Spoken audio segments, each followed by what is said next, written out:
Surah Al-Imran, chapter number 3, verse number 64, where Allah says, Kul ya ahlal kitab. Say, O people of the book, Ta'alaw ila kalimatin sawa'in bayna bainakum. Come to common terms as between us and you. Which is the first term? Allah na'budu illallah. That we worship none but Allah. Wala nushrika bihi shay'an. That we associate no partners with Him. Wala yattakhiza ba'duna ba'dan arbaban min dunillah. That we erect not among ourselves lords and people other than Allah.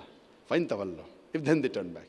Faqul ashhadu. Say, ye bear witness. Bi anna muslimun. That we are Muslims bowing our will to Allah subhanahu wa ta'ala. This verse of the Quran gives you a master key of how to speak with different types of people.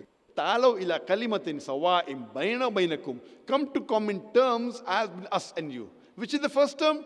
Allah na'budu illallah. That we worship none but Allah. So when we speak with people of different religions, our Creator says, talk about commonalities. The differences can be discussed later on.